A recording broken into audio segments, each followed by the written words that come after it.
Jumpa lagi di Back to BDM. Pandemi COVID-19 belum tahu kapan akan berakhir.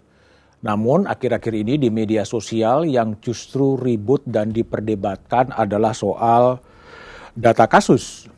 Persoalannya, Ade Armando, seorang pegiat media sosial, pernah menulis dan membandingkan antara penduduk Inggris yang 68 juta meninggal karena COVID 128.000, sementara penduduk RI yang 270 juta meninggal karena COVID 73.000. Postingan Ade Armando itu adalah fakta dan data yang bisa diakses oleh siapapun, tetapi menimbulkan reaksi yang cukup keras diantaranya dari Profesor Zulfikar Amir, seorang profesor di Nanyang Teknologi di Singapura.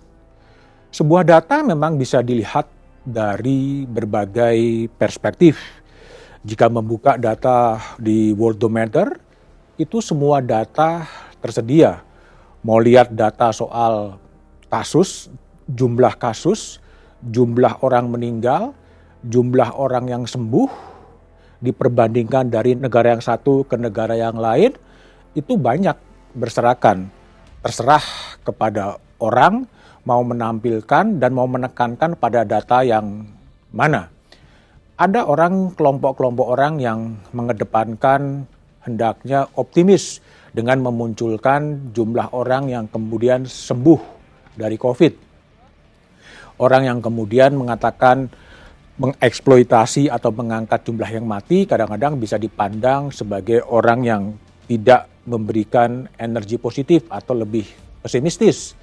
Itu adalah pilihan-pilihan data yang ada dan terserah kepada orang mau menafsirkannya seperti apa. Dan semua orang tentunya punya hak untuk menafsirkan data-data itu sendiri. Nah, jika merujuk kepada data kasus Indonesia, yang jumlah orang yang meninggal juga sudah cukup besar, dari Worldometer kita bisa melihat jumlah yang paling banyak terinfeksi kasus adalah Amerika. Yang jumlahnya orang yang meninggal adalah juga Amerika. Indonesia berada di peringkat ke-14. Namun yang perlu disadari adalah di balik grafik sedang menaik atau kemudian menurun, itu adalah nyawa manusia. Nyawa manusia yang punya keluarga, yang punya anak, yang punya cucu, yang punya ayah, yang punya ibu. Sehingga data statistik ini bukan hanya angka, tapi di sana adalah orang-orang yang punya keluarga. Di Indonesia lebih dari 73.000 orang yang kemudian wafat karena pandemi. Jangan-jangan di antara mereka adalah yatim piatu, anak-anak yatim yang ditinggalkan oleh orang tuanya. Ada yang yatim piatu karena kedua orang tuanya meninggal, ada yang yatim karena ayah atau ibunya meninggal.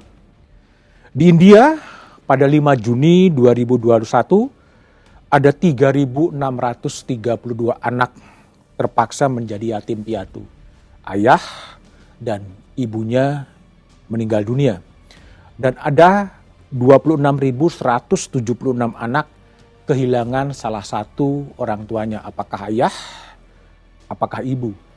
Sehingga ada yang menyebut ini adalah tragic legacy of India pandemi.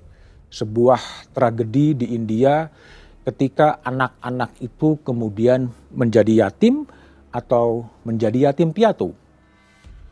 Pemerintah India kemudian menyediakan anggaran yang cukup besar untuk memperhatikan karir dan masa depan dari anak-anak yang tiba-tiba kehilangan kedua orang tuanya.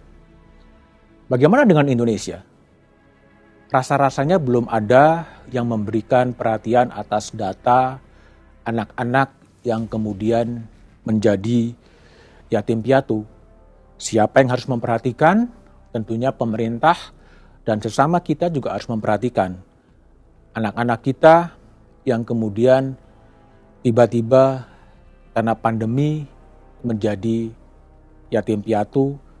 Impian-impian mereka tentunya harus kemudian dipikirkan agar mereka tetap mempunyai masa depan meskipun kedua orang tuanya kemudian meninggal.